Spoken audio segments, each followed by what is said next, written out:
I can cook you Thanksgiving. Please don't turn me away. The Apache widow begged. Freezing. Before we dive into the story, don't forget to like the video and tell us in the comments where you're watching from.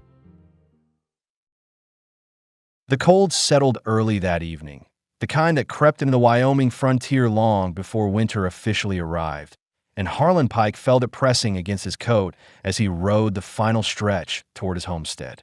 He kept his eyes forward, scanning the dim land with the quiet focus of a man who had spent years relying on caution more than comfort. The wind had picked up since afternoon, brushing the dry grass flat and carrying a gritty sting against his cheeks, and his horse moved at a slow, uneven pace, tired from the long day spent checking the northern fence line. He hadn't meant to stay out so late, but a broken post had taken longer to fix than he expected, and he was thinking mostly about warming his hands by the stove when he finally saw the outline of his cabin through the thinning light. Harlan had lived alone for nearly 10 years, choosing isolation after losing 2 brothers during a violent dispute with a neighboring outfit. He had walked away from what little family he had left, deciding a solitary life was safer than risking more loss. His mission since then had been simple: keep the land running enough to survive, avoid trouble, and stay far from anyone who might drag him back into the old kind of conflict he had spent years escaping. As he reached the yard, he noticed the usual signs of routine: tools leaning against the barn wall, the rope he'd left draped over the corral post, and a water barrel sitting undisturbed near the porch. What made him slow his steps, though, was the sight of something lying beside that barrel. It wasn't shaped like anything he recognized from usual chores. The way it curled inward made his stomach tighten.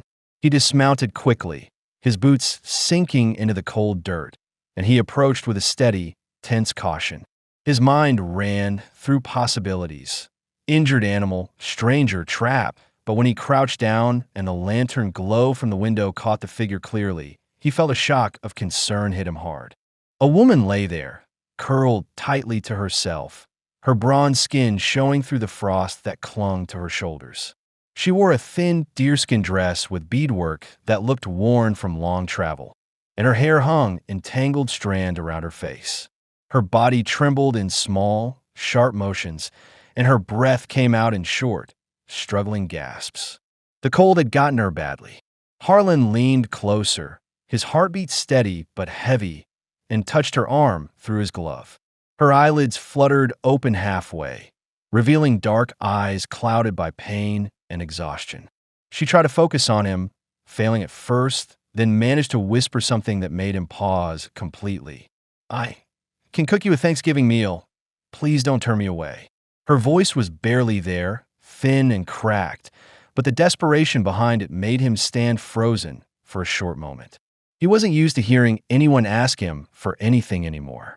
He wasn't used to having anyone near his home at all.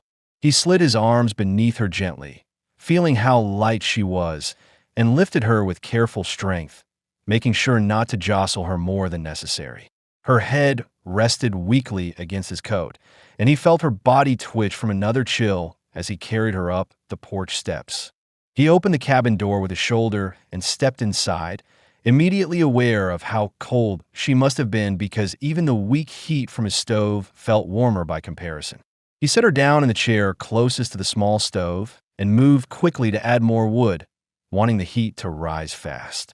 The lantern hanging on the wall gave off a steady amber glow, spreading across her trembling shoulders, revealing scrapes on her hands and the faint tear along the hem of her dress. She looked like she had been out in the open for far too long. Harlan knelt briefly to pull a blanket from the trunk near his bed and laid it carefully over her lap. She caught the edge of it with stiff fingers, holding on as if unsure the warmth was meant for her. When she tried to speak again, her voice shook. She said her name was Taya. She said she had lost her husband in a border raid. She said she had stayed with extended family for a time, but tensions had grown heavy, and eventually she had been told to leave. She hadn't eaten a real meal in days. Harlan listened without interrupting, his jaw tightening slightly with each detail. He didn't ask questions. He didn't press for anything she wasn't ready to say. He just stood near the stove, letting the room warm up, thinking about the fact that she had nearly died a few feet from his door. When she tried to rise, insisting she could cook something as she had promised, her legs wobbled under her weight. Harlan stepped forward instinctively, stopping beside her while keeping his hands at his sides so she wouldn't feel pressured or trapped. She steadied herself on the table, drawing slow breaths as she forced herself to remain upright. She moved like someone who had spent weeks fighting to stay alive and refused to give in even when her body was failing. She found his knife in the small pile of vegetables on the counter and began slicing with movements that showed long familiarity. Her hands shook each time she lifted her arm, but she kept going, pushing herself to keep moving. Harlan watched carefully, his thoughts shifting from worry to a quiet respect. She wasn't trying to earn pity. She was trying to prove she had value, that she wasn't a burden. He stepped closer without speaking and placed a small handful of salt near her, an unspoken offer of help. She noticed the gesture and gave a faint nod, acknowledging the support without breaking her focus. The silence between them carried tension at first, but it wasn't hostile. It felt more like two people trying to understand each other's limits without crossing any. As she cooked, Harlan noticed details he hadn't before. The way she paused every few minutes to steady her breath, the way she flinched slightly each time the wind hit the cabin walls, the way she kept her back straight as if ready to bolt at any sudden movement. He realized she wasn't just cold. She was afraid. Not of him, exactly, but of being told she wasn't welcome here either. When the small pot of food was done, she handed him a plate with both hands, the effort clear in her eyes. They ate quietly, the simple Thanksgiving meal warming the room more than he expected. Taya kept glancing toward the door, waiting for a signal that she should leave. When she finally asked if he wanted her gone, her voice was barely audible. Harlan set his plate aside, met her eyes directly, and said a single word. No. She froze, not from fear, but from disbelief. Her shoulders eased by a fraction, her hands settling on the blanket. She didn't smile, didn't break down, didn't speak further. She simply let the relief settle into her body like something she hadn't felt in a long time. Harlan moved around the cabin, checking the shutters, sealing the draft under the door, and placing more wood on the fire, while Taya folded the blanket neatly across her legs. The air warmed slowly, the lantern flickered slightly from the rising heat, and the world outside faded into darkness. For the first time in years, Harlan felt the quiet of his home shift into something different. Not crowded, not noisy, just shared. For the first time in weeks, Taya felt a door stay open instead of closing in her face. The long winter ahead no longer felt impossible for either of them. The fire burned low by the time the night settled fully around the cabin, and Harlan Pike added another log with slow, steady movements, careful not to startle Taya as she shifted her weight beneath the blanket he had given her. She held the fabric close against her legs, watching the flames with guarded attention, her breathing more even than before, but still carrying a tightness that came from uncertainty rather than cold. Harlan noticed the way her eyes moved from the stove to the door and then to him, studying small details as if trying to understand what kind of man he was and whether she had made a mistake by surviving long enough to reach his porch. He didn't blame her. A woman traveling alone, wounded, and exhausted would have every reason to question where she could safely rest. Harlan reached for the kettle, poured hot water into a tin cup, and placed it carefully on the table near her, leaving enough distance so she wouldn't feel pressured. She reached for it slowly, her fingers still stiff, and he watched her lift it with a focused effort that showed how drained she truly was. He made a mental note that she needed real rest, food, and warmth before anything else. As she drank, she kept her gaze on the cup rather than him, which told him she wasn't ready to meet anyone's eyes yet. That was fine. He didn't need her to. The wind struck the cabin wall with a low thud that made her flinch, and Harlan understood instantly that she had been living with every gust, shadow, and footstep as a possible threat for far too long. He sat on the stool opposite her, bracing his elbows on his knees, and spoke in a calm, grounded tone. "You won't hear anyone outside tonight," he said. No neighbors close enough to wander this way. No riders passing through. She nodded once, her chest rising in a slow breath that eased some tension in her shoulders.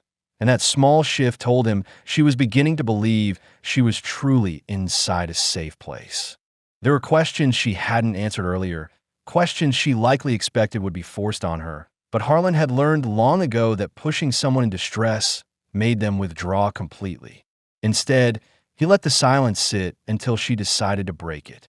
She set the cup down, fingers brushing the table lightly, and spoke with a voice that carried a mixture of strain and determination. "I walked for 3 days after crossing the ridge," she said. "I thought there would be camps or fires, anything. But I didn't see anyone. Just empty land." Harlan listened, understanding now why her dress was torn at the hem and why her feet were scraped. She had passed through country few dared to cross without company. He noticed something else then: her shoes, or rather the lack of them. She had thin moccasins that were worn nearly through at the soles, so damaged that they barely held shape. He hadn't seen that clearly when he carried her inside, and the sight made his throat tighten slightly. She had traveled through rocky terrain in those, and she had somehow kept moving despite the pain. He stood up, went to the corner where he kept spare supplies, and returned with a small tin of salve and a strip of cloth. Taya stiffened when she saw them, unsure if she was expected to offer something in return, but Harlan placed the items on the table without comment, then stepped back to give her space. She lowered her gaze, realizing he wasn't demanding anything, and reached out with hesitant fingers to take the salve. As she tended to the raw spots on her ankles, Harlan returned to the stove and checked the pot she had cooked from earlier to see if anything remained.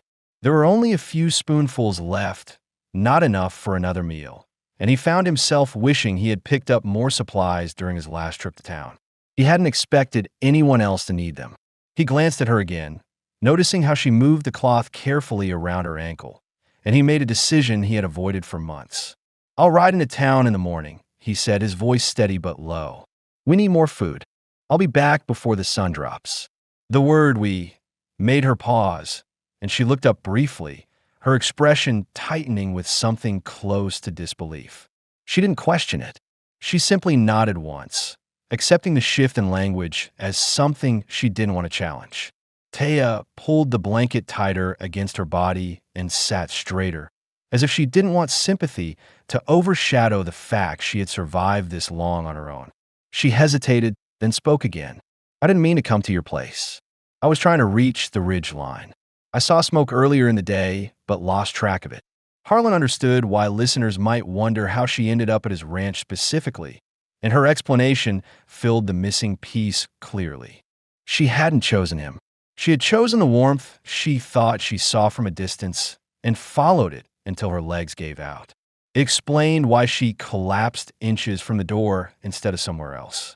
He sat across from her again, his posture relaxed but attentive, and asked a question in a mild tone. "Did anyone follow you?" She hesitated, weighing the question, and her eyes lowered. "Not recently," she said, "but there were men 2 days behind me when I crossed the river. I hid until they passed, but I don't know if they turned back." Harlan felt a low heaviness settle in his gut, the kind that came from recognizing danger that wasn't immediate but could return without warning. He looked toward the window instinctively, scanning the shadows outside, even though he knew no one was out there tonight. The ridge blocked the nearest trail, and no one familiar with the land would travel at this hour. Still, it was the kind of detail he needed to know. Taya's breathing grew uneven as she recounted the memory, and Harlan leaned back slightly to avoid crowding her. He didn't push for more information.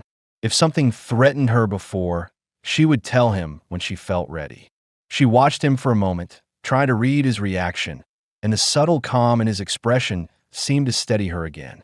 When she looked away, her gaze drifted toward the stove. "I can help in the morning," she said quietly. "With anything you need." Harlan shook his head once, firm but without harshness. "You rest tomorrow. You won't stand long without it." She pressed her lips together in a way that suggested she didn't fully agree, but the exhaustion in her face told him she understood the truth of it. The hour grew late, and the fire softened into a deeper glow. Harlan stood from the table and prepared a space for her on the cot near the stove, laying down an extra blanket and smoothing it out in a way that made the sleeping area look like a deliberate offer rather than a temporary arrangement. Taya watched each motion, her eyes following the care he took, and when he stepped back, she rose slowly from the chair and crossed to the cot with careful steps, her balance steadier now that the room held some warmth. Before lying down, she looked at him with a brief, searching expression. She wasn't asking for reassurance. She was checking whether he expected anything from her beyond taking the blanket and resting. When she found only the same steady calm she had seen earlier, her shoulders loosened by a small degree, and she settled onto the cot, pulling the blanket over her body with both hands. Harlan turned down the lantern, leaving only the low glow from the stove to light the room. He sat on the chair near the door, keeping watch over the quiet cabin in the same way he had done on countless nights alone. But this time, he wasn't listening for danger that might come for him. He was listening for anything that might disturb her rest. Outside, the wind pushed against the walls. Inside, the warmth slowly filled the small space. For the first time since her husband's death, Taya drifted into sleep without expecting to be woken by fear. And for the first time since he buried his brothers, Harlan felt the beginning of a responsibility he didn't turn away from. The morning light crept into the cabin slowly, slipping through the narrow space between the shutters and settling across the floor in a pale line that reached the cot where Taya slept. Harlan Pike sat in the same chair he had taken the night before, his back stiff from staying awake longer than he intended, but he didn't move until he was sure she was still breathing steadily. Her posture had changed since she first collapsed. Her shoulders lay more evenly, her hands no longer clenched tight against her chest, and the tension that had shaped her face yesterday had eased into something closer to simple exhaustion rather than fear. That shift answered one question listeners might have silently wondered: whether she was safe enough to truly sleep under someone else's roof. Harlan stood, stretching his arms once before moving quietly toward the stove so he wouldn't wake her abruptly. In the soft light, he noticed something he hadn't paid attention to the night before. Her dress had been torn not only at the hem, but also along the side seams, the damage consistent with traveling through thorny brush and rough terrain. That detail explained why she struggled to lift her arm when she cooked the meal. He set a small pot of water to warm, knowing she would need something hot when she woke. When he opened the door, the cold morning air rushed in with a sharp bite, but the sky was clear and the wind calmer than the night before. He stepped outside to saddle his horse, planning to make good time into town and return before dusk. As he tightened the cinch, he paused, realizing Taya had no spare clothing, no belongings, and no blanket besides the one he had given her. These were things listeners might wonder about, so he made a mental list of items to bring back: flour, dried beans, bandages, spare fabric, and something warm enough for her to wear until she could mend her dress. Before he mounted, he walked back to the door and glanced inside to check if she had stirred. She hadn't. Her breathing stayed steady, and her arm rested across her stomach in a way that suggested she had found a rare, temporary peace. He stepped in briefly, adjusted the blanket over her shoulders, then left again, closing the door gently so the latch settled without a loud click. The ride into town took him across open stretches where the land rolled unevenly toward a distant ridge, the light catching on frost that had settled overnight. Harlan kept his eyes moving across the terrain, checking the trail for tracks that didn't belong. He didn't see anything fresh, but the mention of the men following her still weighed on him. If they had been traveling as she described, they would likely move south rather than toward his ranch. Yet he wasn't the kind of man who relied on assumptions. Every mile he rode, he looked for signs: hoof prints, broken brush, ash from old fires, but found nothing that suggested strangers had crossed through recently. By the time he reached the outskirts of the small town, the morning had warmed slightly, and smoke rose from chimneys scattered along the wide dirt street. He rode past the general store, tied his horse, and stepped inside. The shelves carried the usual supplies: sacks of flour, jars of lard, bolts of fabric, and small tools. The owner, an older man with thinning hair and a stiff posture, greeted him with a nod but didn't ask questions.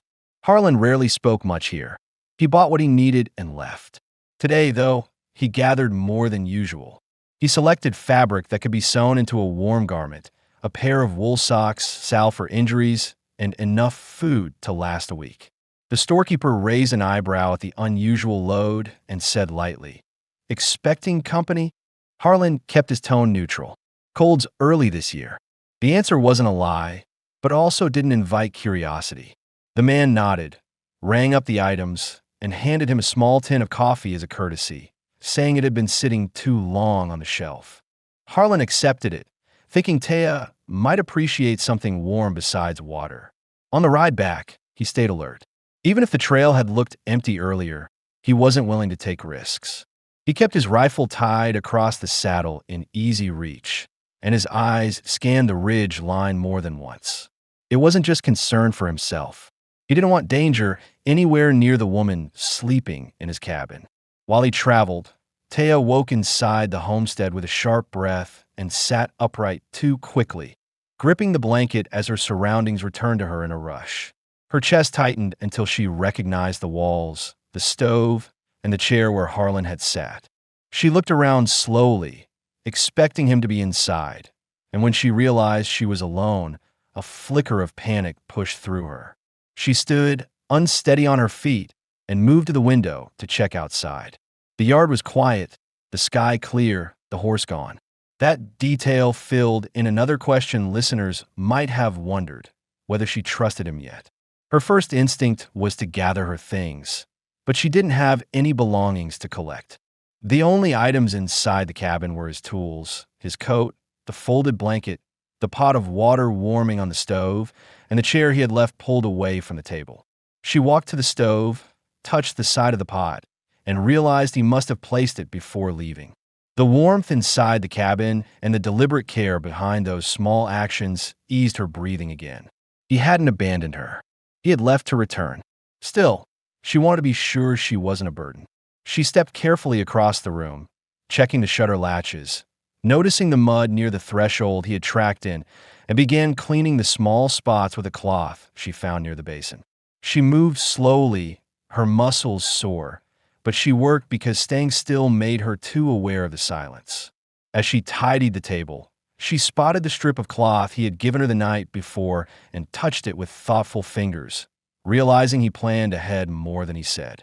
When Harlan returned hours later, she stood by the stove, her posture straighter than the night before, and the first thing he noticed was how closely she watched him walk through the door.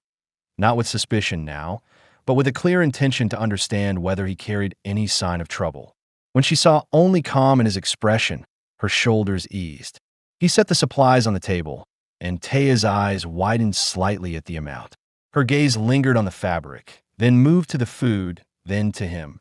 "You didn't need to get so much," she said. Harlan shrugged lightly. "Cold's coming fast." She understood the truth beneath the practical answer. She wasn't expected to leave. He pulled a chair away from the table and began sorting the items so she could see them clearly. She reached for the fabric, running her fingers along the edge, and for a moment she looked like she wasn't sure how to respond to someone preparing for her needs without expecting anything in return. She folded the cloth slowly, setting it aside with care, and her voice dropped to a quiet tone. "No one has done this for me in a long time." Harlan sat across from her, elbows resting lightly on the table, and asked a question he hadn't asked before. "What were you hoping to find when you left your family's camp?" She hesitated, the memory clearly difficult, but she answered with steady honesty. "A place where I didn't have to keep running from loss." Her gaze shifted briefly toward the window, then back to the items he brought. "I didn't expect it to be here." He didn't respond right away. He didn't need to.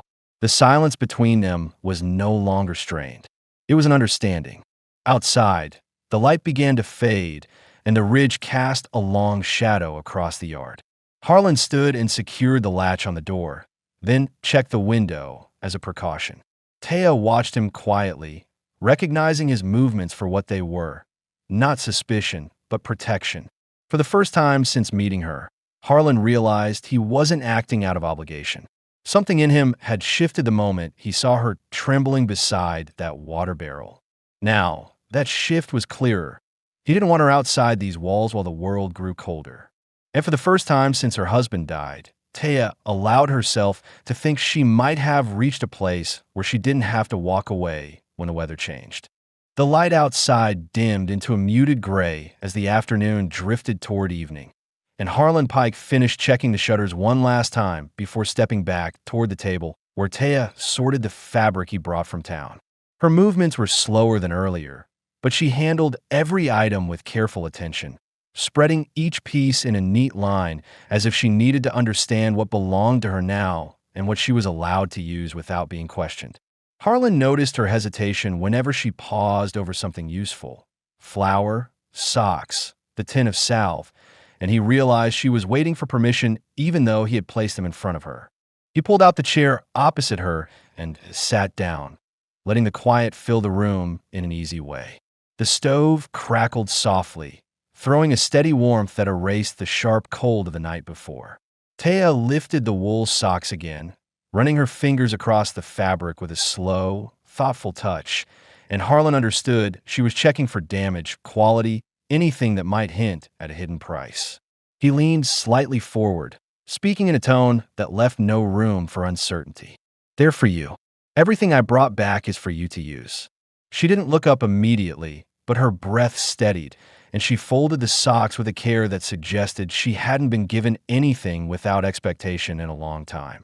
The questions listeners might have been wondering: how much strength she had left, whether she could mend clothing, whether she had any skills besides cooking, were answered naturally as she reached for the fabric and examined it with practiced precision. She held the edge to the light, checking the weave, then nodded to herself in a way that reflected quiet confidence rather than doubt. "I can make something warm from this," she said. "It will take a day or two, but I can do it." Her voice carried a steadiness he hadn't heard the night before, and Harlan felt a small shift inside his chest, something close to relief that didn't show on his face. He watched the way she held the needle from the wooden box he kept in the drawer, testing its sharpness by pressing it lightly against her thumb. Her hands trembled faintly from fatigue, but her skill was obvious. Each motion practiced, deliberate, refined by necessity rather than hobby. Harlan realized then that listeners might be wondering what she had done before her husband's death and whether she had worked with her hands. He asked quietly, "Did you sew for your family?" She answered without looking up. "I made clothes, repaired blankets, fixed moccasins, anything that needed it. My husband hunted. I kept things together."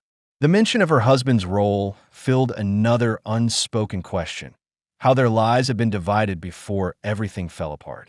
Taya's voice softened as she spoke, but she didn't break. She worked the fabric through her fingers, measuring with her eyes, planning the first few stitches. Harlan didn't press the subject further. He understood that memories carried through simple tasks rather than long explanations.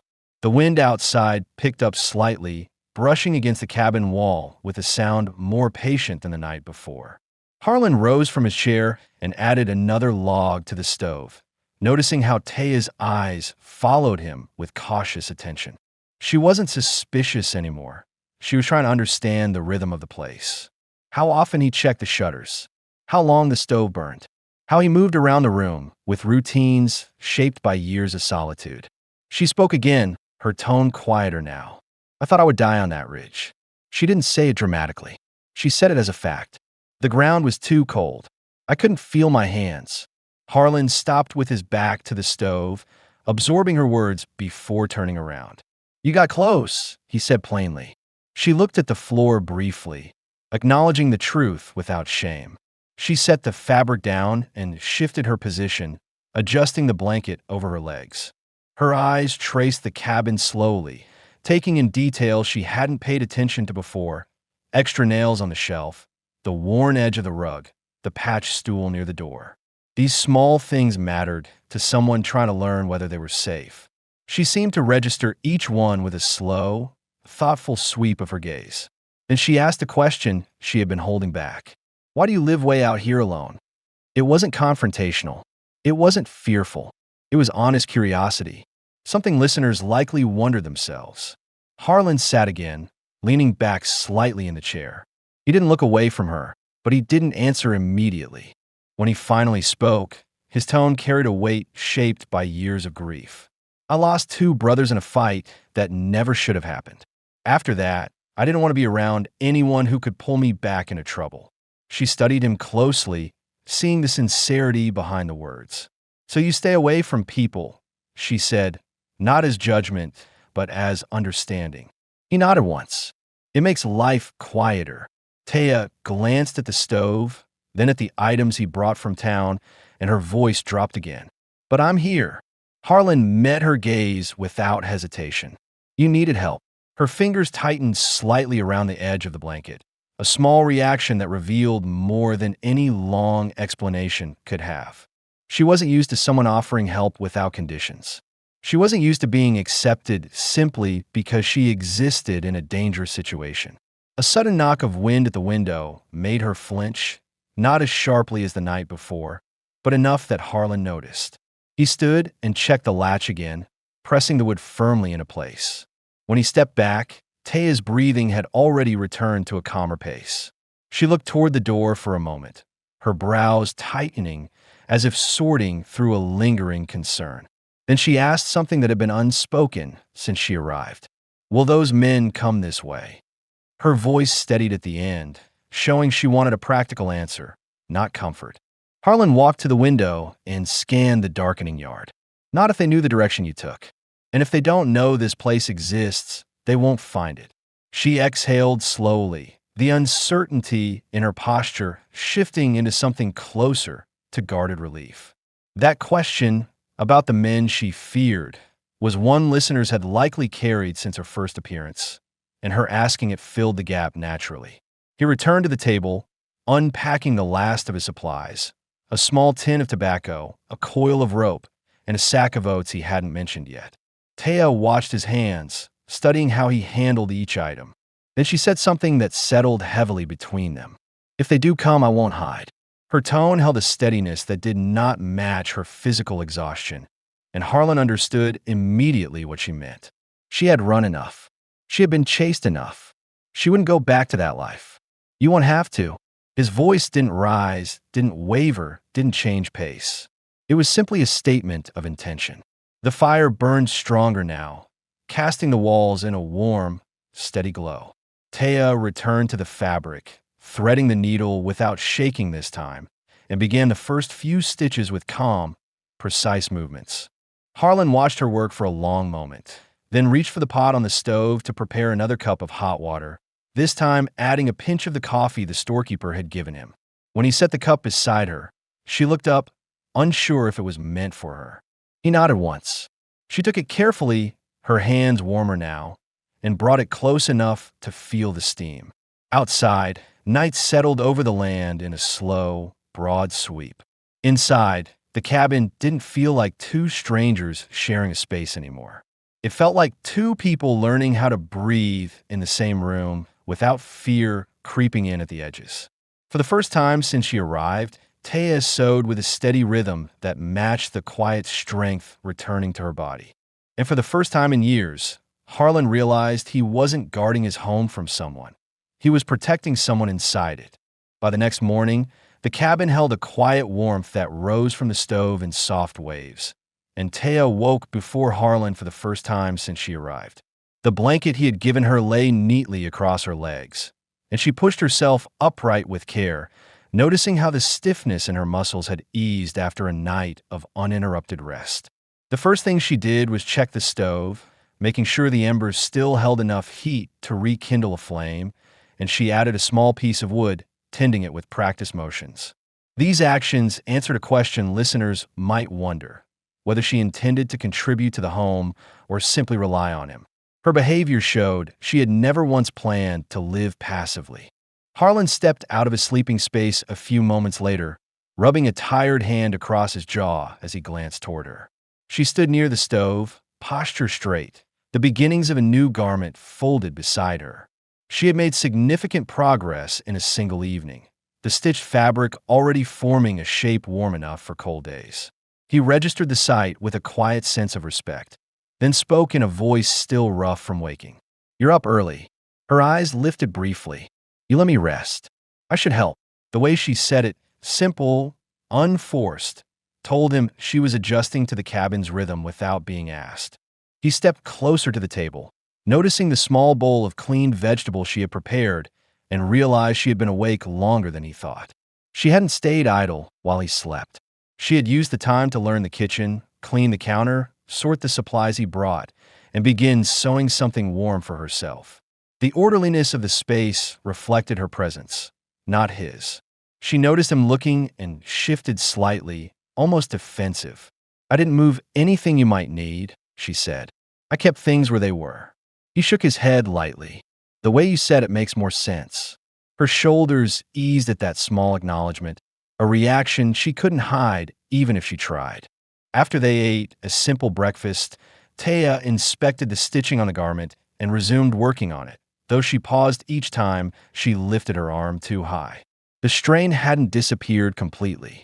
Harlan watched her wince once, then leaned forward and asked a question he hadn't brought up before. "Did you injure your shoulder when you fell near the porch?" She hesitated, then lowered her gaze. "I heard it 3 nights before that," she said. "I slipped on a rock after crossing the river. It hasn't healed right since."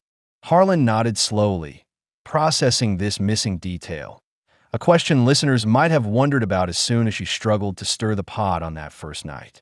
He stood and went to the shelf, retrieving a small cloth bag containing powdered willow bark.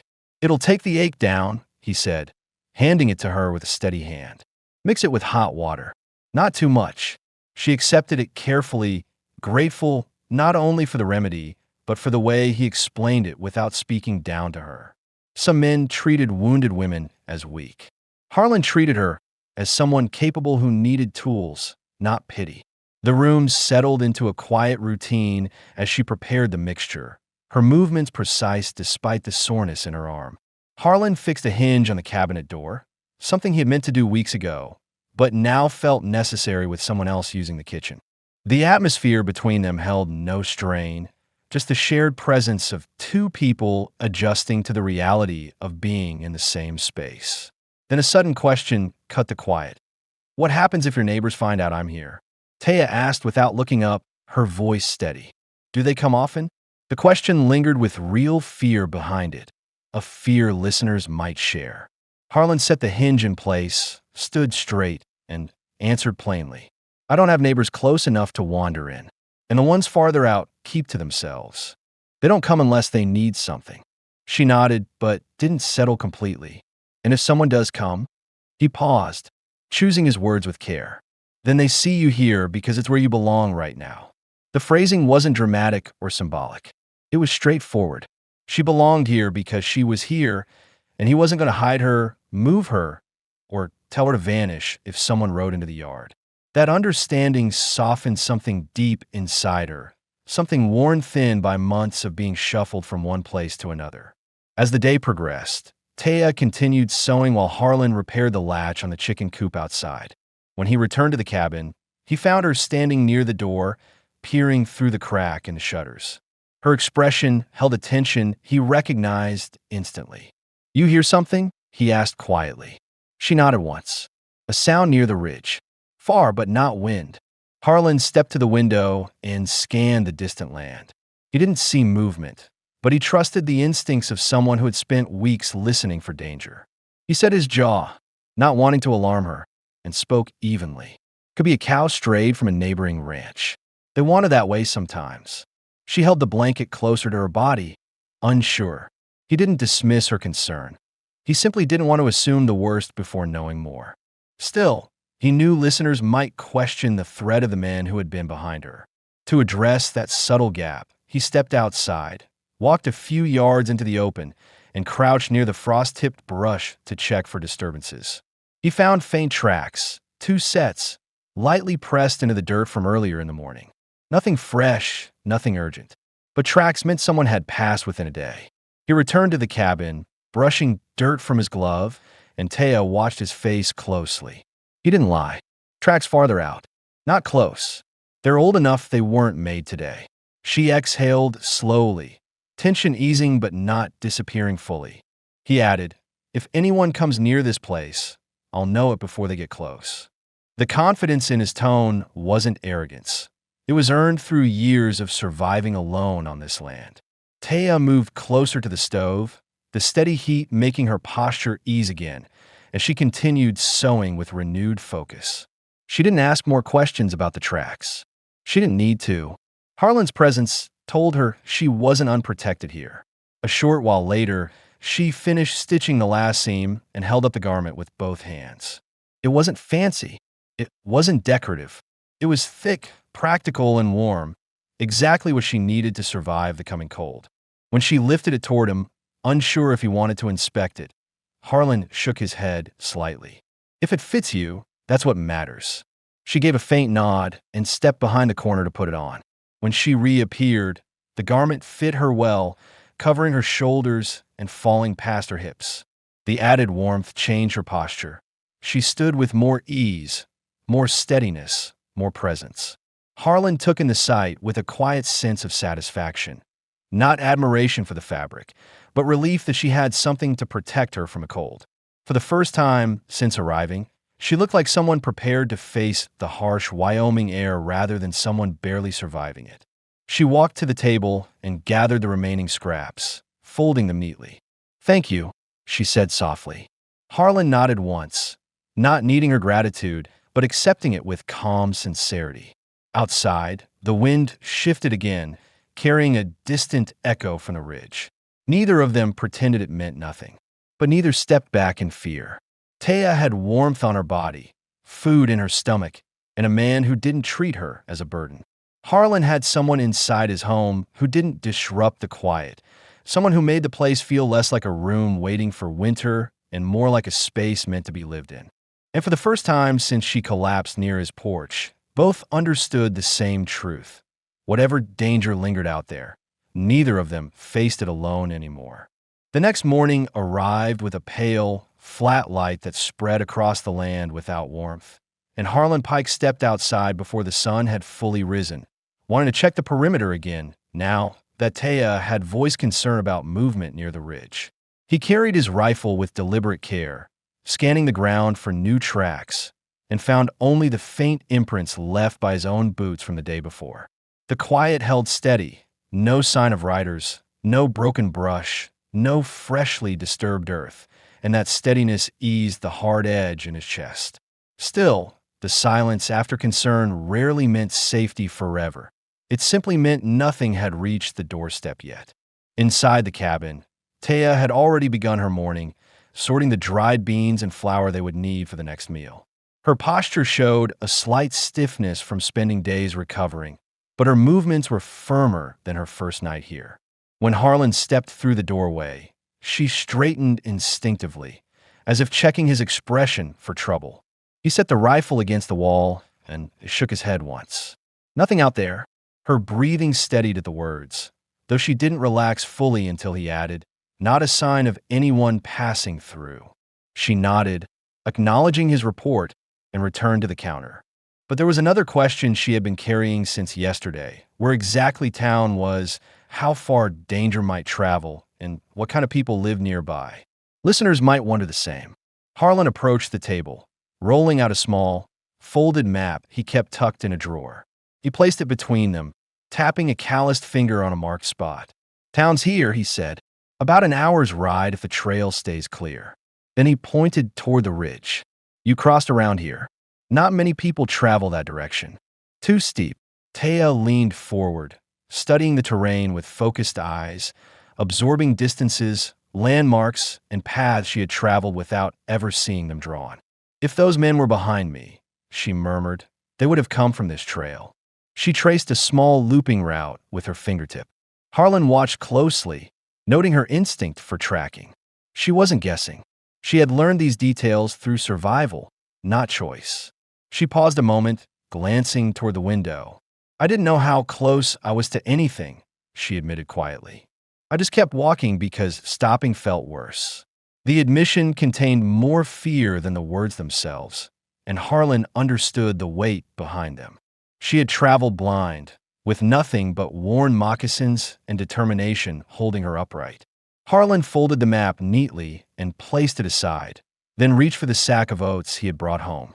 "We'll make something hot," he said, giving her a small task without overwhelming her. She nodded and began sorting through the ingredients with a precision that showed she preferred doing the talking. As she worked, she winced when she lifted her arm too high, something he noticed immediately. "Let me see your shoulder," he said in a quiet but firm tone.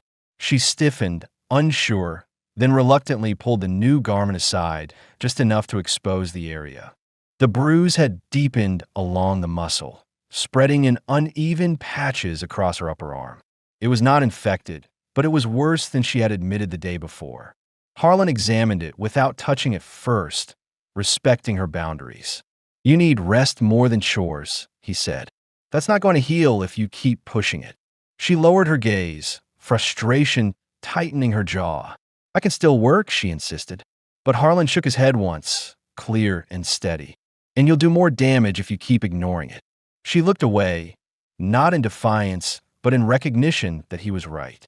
She had survived by forcing her body to go farther than it could handle, but inside these walls, she didn't need to keep doing that. He prepared a compress with warm water and the salve she had used on her ankles, and when he handed it to her, she took it without argument, applying the mixture with careful pressure. Once she finished tending her shoulder, she set the compress aside and asked something she had avoided until now. "Why did you help me?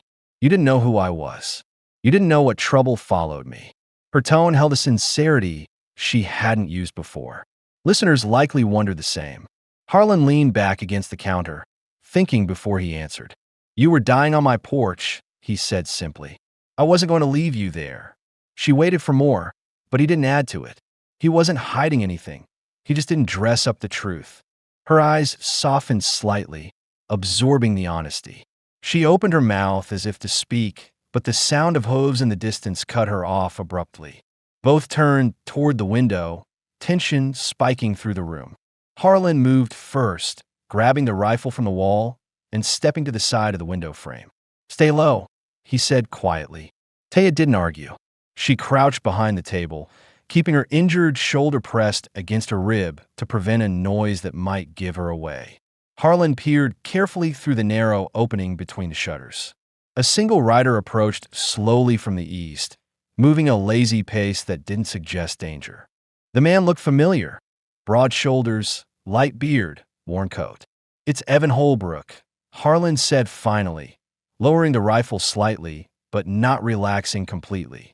"He's a rancher from across the valley. Usually comes when he loses a steer or needs help with tools." Taya's posture remained tight. "Does he know you live alone?" she whispered. Harlan nodded. "Everyone does." She swallowed, understanding the implication. If Evan saw her here, questions might follow. Questions she wasn't ready to face. Harlan stepped toward the door, speaking in a calm tone meant to guide her decisions. "Go to the back room. Stay quiet. He won't stay long."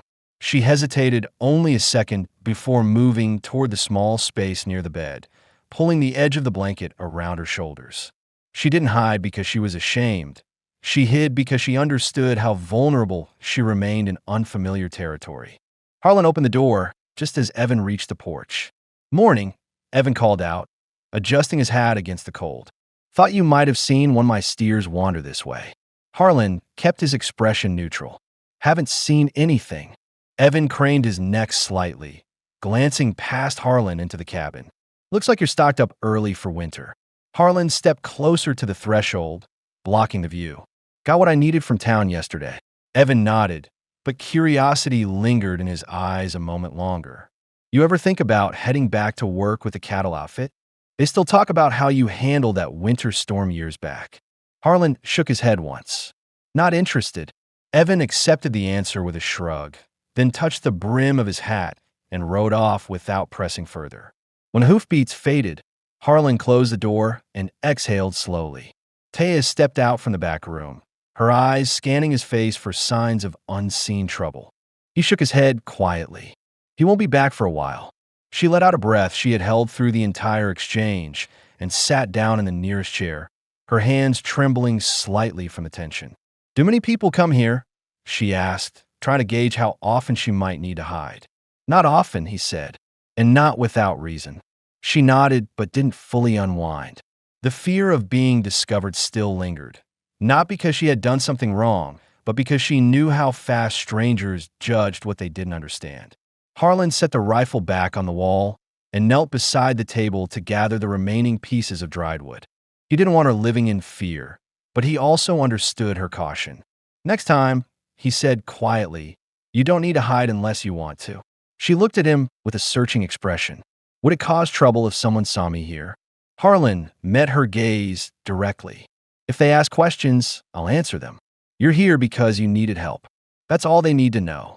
The firmness in his voice steadied her more than any promise could have.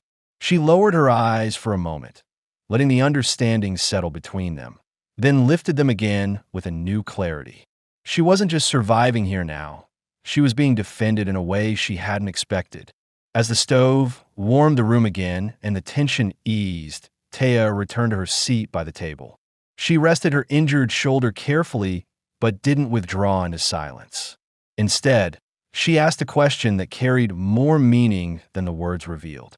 "What do you need me to do today?" Harlan paused, then answered with the simplest truth he had.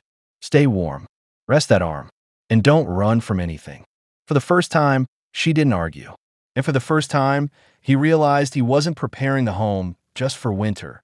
He was preparing it for someone else's presence. The cabin settled into a cautious quiet after Evan Holbrook rode away, and Harlan Pike watched Taya as she lowered herself into the chair near the stove, her hands still trembling slightly from the tension of hiding. The brief encounter had stirred questions listeners might ask. What would happen if someone did see her? How much danger followed her? And what steps Harlan intended to take to ensure safety? He leaned a rifle against the wall, crossed the room, and spoke with a calm steadiness meant to reassure her. He didn't see anything. And even if he had, Evan isn't the type to stir up trouble. Taya nodded slowly, though her posture remained tight, as if her body hadn't yet accepted the safety her mind wanted to believe.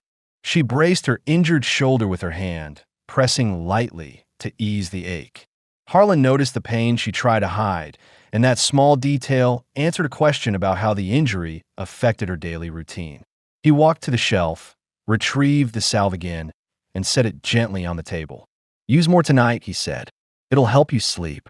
She looked at the jar with a silent acknowledgement, appreciating not just the medicine, but the absence of pressure in his voice. He wasn't giving orders. He was showing concern. The afternoon hours passed quietly.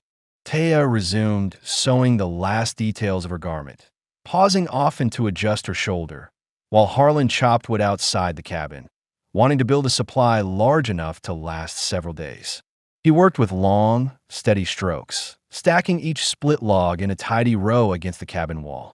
From the window, Taya studied his movements, seeing not just strength, but the practiced discipline of someone who lived by routine rather than impulse. When Harlan carried the final load inside, he noticed Taya standing by the doorway, her new garment folded neatly over one arm. She cleared her throat gently to draw his attention. "I finished it," she said, "and I made something for you." She extended a small piece of fabric shaped into a simple, sturdy neck wrap. The stitches were tight, the edges clean. Listeners might have wondered whether she wished to give anything in return for the shelter and safety she had received. This answered that question without ceremony. Harlan accepted the item with a measured nod, running his thumb lightly across the stitching. "It's good work," he said. The brief praise made Taya's eyes soften, and she stepped aside to let him enter fully. She wasn't looking for gratitude. She only needed to know she contributed something of real use. As evening approached, clouds gathered over the valley, dark and heavy, hinting at snow that might arrive sooner than expected. Harlan stepped outside again, scanning the ridge with a cautious eye. Taya followed him to the doorway, wrapped in her new garment, her expression thoughtful. "When you said those tracks were old," she began, "do you think the men turned away? Or do you think they're still looking?" Her question wasn't born from panic, but from a need to understand the threat that shaped her every decision. Harlan rested one hand on the fence post, considering his reply. "If they were tracking you closely, they would have come through already. If they weren't sure which direction you took, then they might be searching elsewhere." She exhaled slowly, processing the uncertain but practical truth. So they could still be out there. He didn't soften the reality. Could be, but this land's wide, and you covered a lot of ground. The conversation opened another question listeners might hold: how long she had been traveling before collapsing at his door. Taya answered it on her own. I walked for 6 days after leaving the camp, she said quietly. For the last 2, I didn't see anyone. I almost stopped moving on the 5th night. The admission carried no drama, only the clear truth of someone who had reached the limits of endurance and pushed past them because stopping meant dying. Harlan turned to face her fully. You're not on your own anymore. If someone comes this way, I'll know.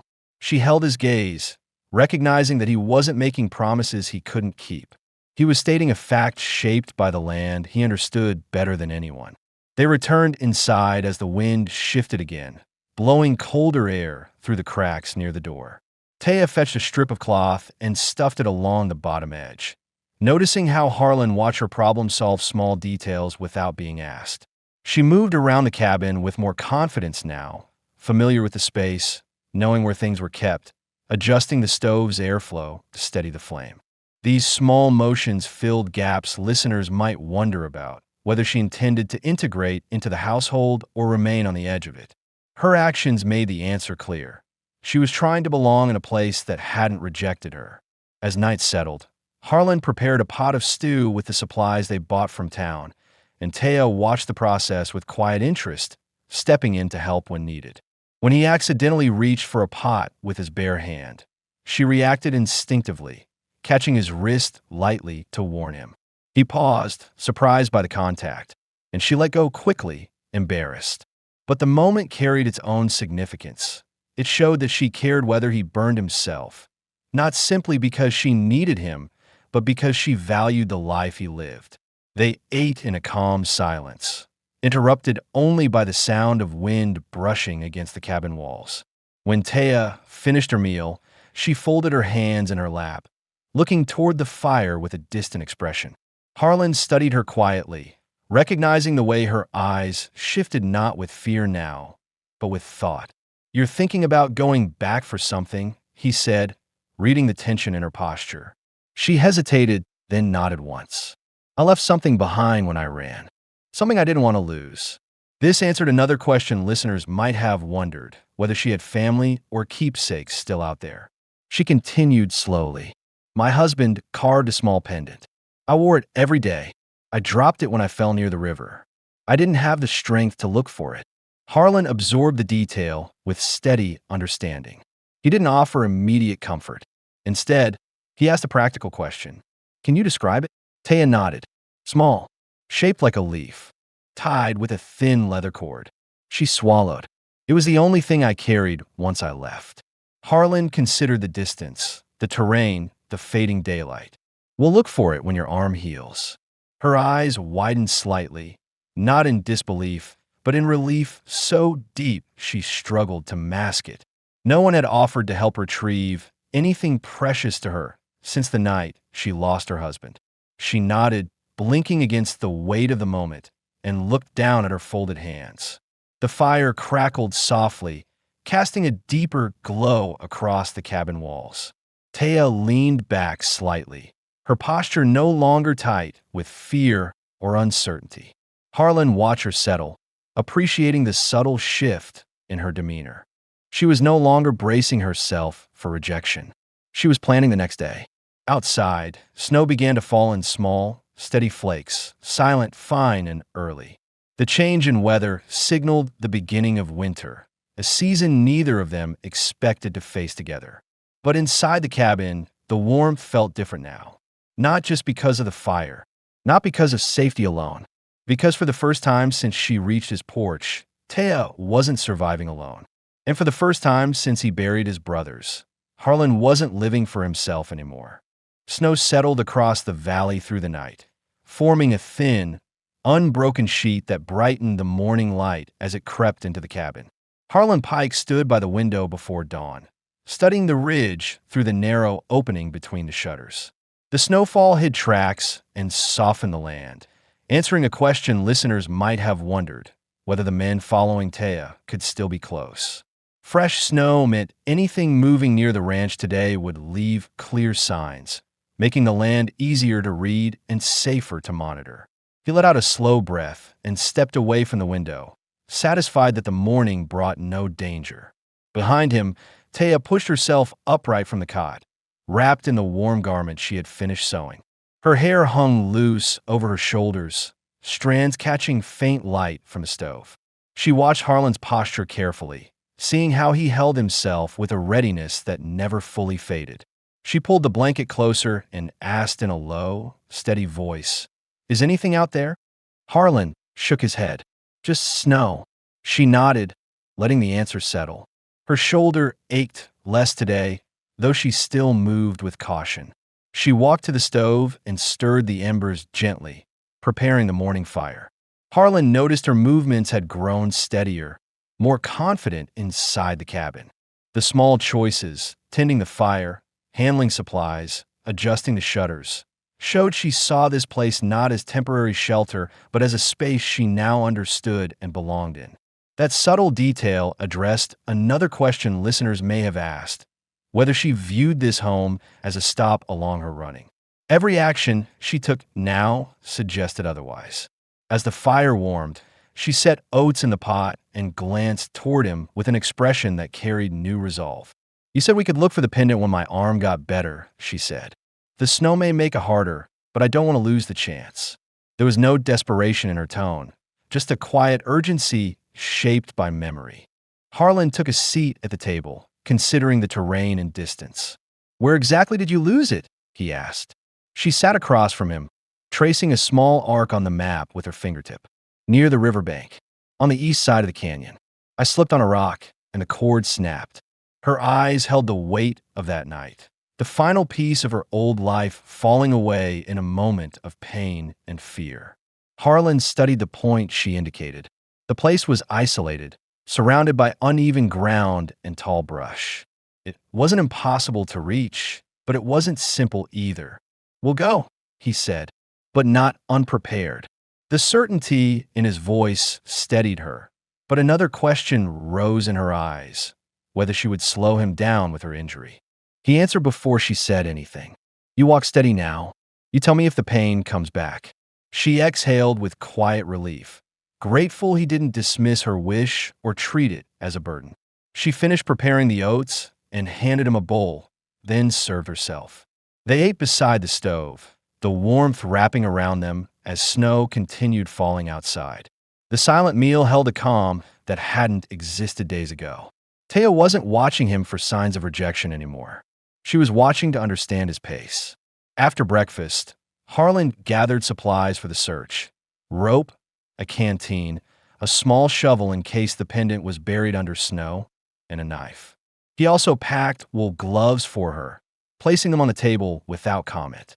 Taya picked them up, turning them in her hands, then slipped them on with a small nod that showed gratitude without words.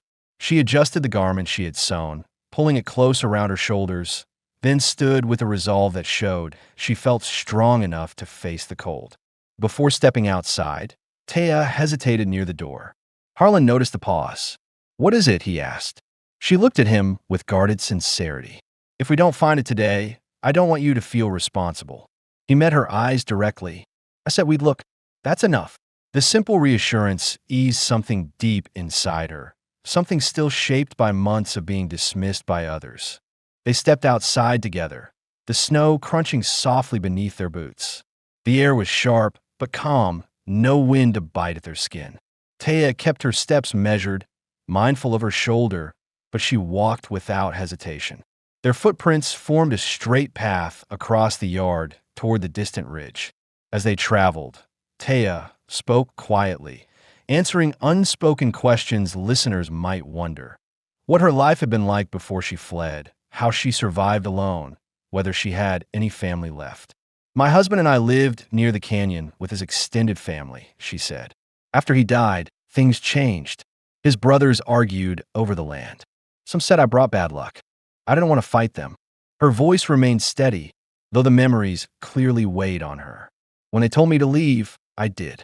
I didn't expect anyone to follow." Harlan listened, absorbing each detail without interrupting. He didn't judge her choices. He recognized survival when he heard it.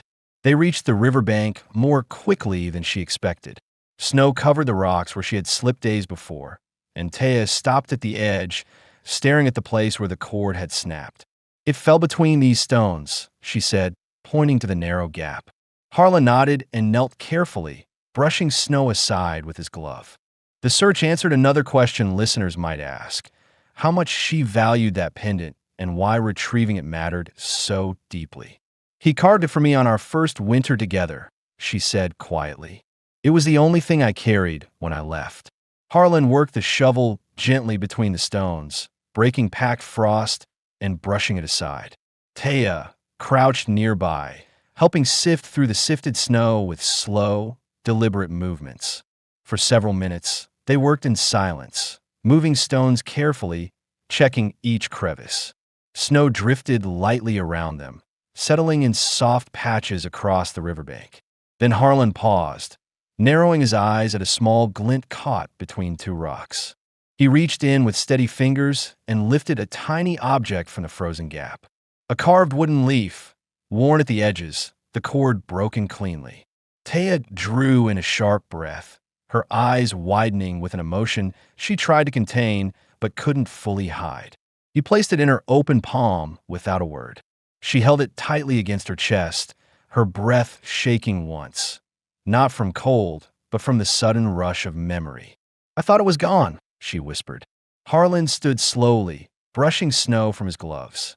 "You came close to losing it," he said, "but it stayed where you dropped it." Taya looked at him with a quiet intensity, recognizing the weight of what he had done.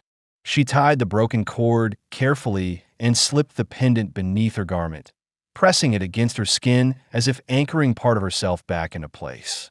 A question listeners might hold: whether this pendant symbolized her past or her connection to her husband, was answered in her eyes.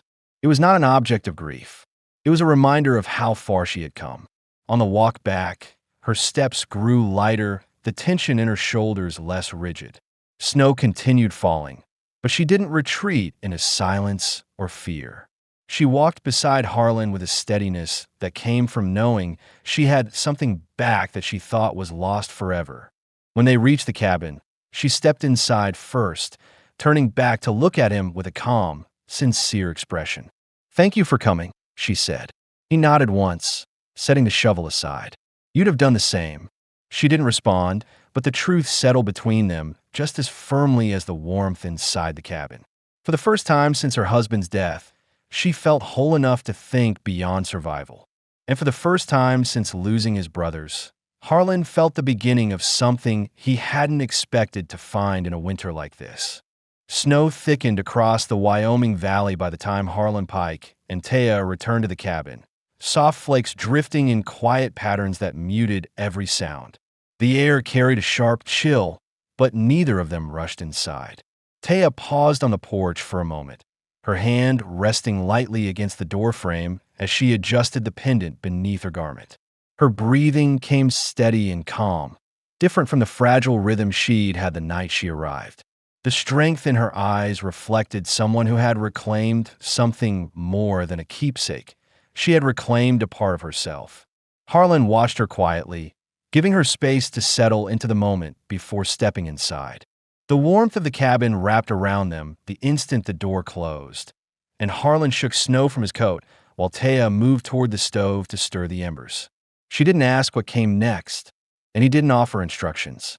Their movements flowed together naturally now, an ease formed from days spent learning each other's pace. This answered a question listeners might wonder: whether they had grown comfortable enough to move as a pair rather than two strangers sharing space. They had. Taya added a log to the stove and wiped her hands along the fabric of her handmade garment. The pendant rested beneath the cloth, its edges warm from her skin.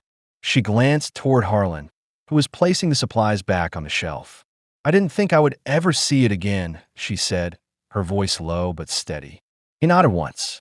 "Things get buried fast out here. Doesn't mean they can't be found." She watched him carefully, absorbing not just the words but the calm certainty behind them.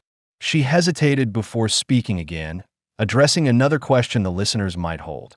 What her future looked like now that she had reached safety. "I don't know where I would have gone if you hadn't found me," she said. "I didn't have another place to try." The statement held no fear now, only truth. Harlan crossed the room, leaned a hand on the table, and looked at her without shifting away. "You don't have to think about leaving," he said. "Not unless you want to." She held his gaze, searching for any hint of uncertainty in his voice. She found none. Snow pressed lightly against the shutters as the wind picked up outside. The firelight cast warm lines across the floor, and Taya moved closer to the table, her eyes softer than before. "If I stay," she said, "I don't want to take more than I give." Harlan shook his head, slow and firm. "You've given plenty." She frowned lightly, unsure. "What have I given?" He answered without hesitation. "Company. Purpose. Something worth looking after." The words caught her off guard, her breath tightening briefly as she absorbed the weight of what he'd said. She had spent so long being told she was a burden that hearing the opposite required a moment to settle. She stepped closer, the distance between them narrowing. For the first time since she'd arrived, she reached out and touched the edge of his coat, testing whether he would step back. He didn't move. Her fingertips rested gently against the heavy fabric while she studied his face. "You've lived alone a long time," she said quietly. "Does it feel strange having someone here?" He shook his head once. "It feels right." A small, steady silence filled the space between them. Not heavy, not uncertain, simply present. She lowered her hand, not because she pulled away, but because she was ready to speak what she had been holding back. "I don't know what comes next," she admitted. "I only know I feel safe here. Safe with you." Her voice didn't tremble. It carried clarity shaped by days of trust earned in quiet ways. Harlan breathed out slowly, relieved she felt what he did. He stepped aside only long enough to check the latched windows again, a gesture she now recognized as care rather than suspicion. When he returned to the table, he sat, and she joined him across from the warming stove. Another question listeners might have: whether the danger behind her would ever return. Harlan addressed it naturally. "Track stayed gone," he said, "and with this snow covering the trail, no one's following you through this valley." She nodded, not with blind faith, but with confidence in his judgment. She had watched him read the land for days. She trusted his eyes more than her own. Taya reached up, touched the pendant through her garment again, and smiled faintly. Not a bright or sudden gesture, but a quiet, grounded one filled with relief and belonging. "I think this is where I'm meant to be," she said. The words carried no hesitation. Harlan felt the truth of it settle deeply in him. Warming a part of his chest he had forgotten could feel anything beyond duty. He leaned forward slightly. "If you want to stay," he said, "then stay as long as you want. Winters here are hard. Easier with two people than one." Her eyes lifted with something close to gratitude, but not the kind given to a stranger. Something closer to choice. Snowflakes brushed lightly against the window. Taya stepped toward him again, this time with unmistakable intent, and placed her hand over his. It rested there naturally, her fingers warm in his steady grip. "Then I stay," she said quietly. "If you want me here." He closed his hand around hers, not tight, not hesitant, just enough for her to feel the certainty behind it. "I want you here," he replied. The fire crackled gently in the hearth. The snow deepened outside, and inside the small cabin, the final question held by listeners found its answer. Whether these two broken lives, brought together by cold and chance, would choose each other once the danger passed. They did. As the evening settled and the stove glowed warmly, Taya leaned her head lightly against Harlan's shoulder, a gesture with no fear left in it. He rested his hand over hers, steady and sure, knowing the winter ahead would be faced together. The door stayed shut against the cold. The home no longer felt empty, and the life that waited for both of them began with the simple, quiet act of staying.